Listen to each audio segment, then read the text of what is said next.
Have you ever wanted to make a block print but didn't have the patience or the tools in order to do it? Well, today I'm going to show you how to make an inexpensive block print using tools that you have around the house.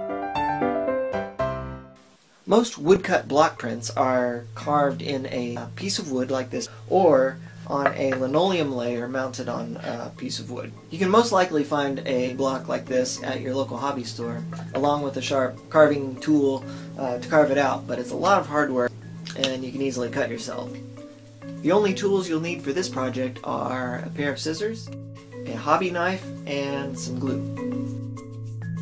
I'm going to be using a piece of 8 by 10 inch foam core and this hobby foam. Trace the outline of the foam core onto your hobby foam here, and we're just going to cut this out. So just like this linoleum coated piece of wood that we would cut out to create a raised area to carry the ink, we're going to use this hobby foam, which is about 2 millimeters thick, and put that on our foam core. I'm going to find something here that is a good high contrast image. So now I will just sketch this picture onto the foam, and I'm going to start out by giving myself a border.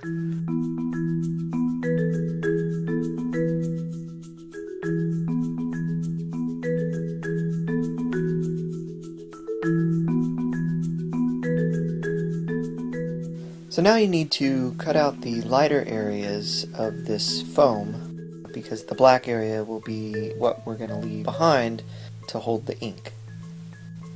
You can use a pair of scissors or whatever you find works best for you. I found that using a sharp knife worked better for the more detailed areas. So now that I've got this all cut out, I'm going to glue it to the foam core, but I'm going to glue this side down so that when I make my print, it will be mirrored and look like this in the end.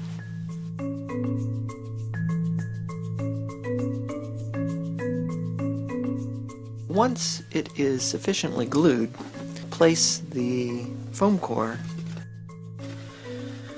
on top of the gluey side and press it down real good.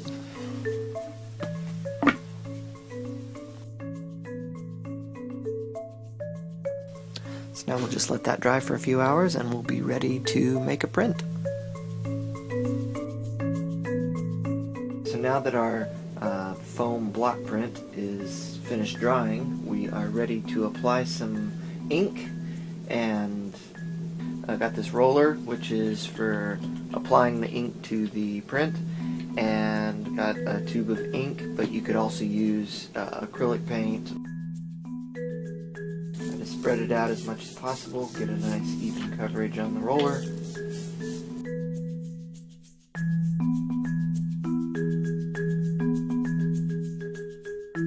Make sure you get a good even coverage of ink on your print here. Take a piece of paper and lay it down. I'm just going to use this little squirt bottle because it's nice and rounded on the bottom, and just going to use it to apply some pressure. Okay.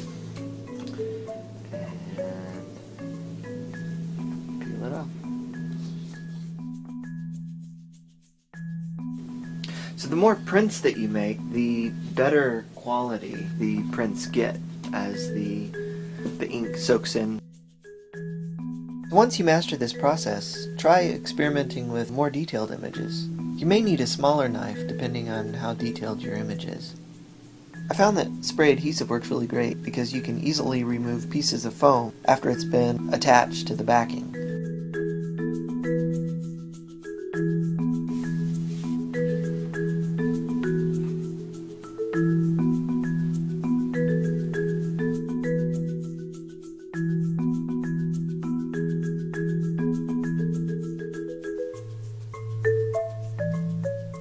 I made a repeating block that I could rotate at 90 degrees and created an interesting design.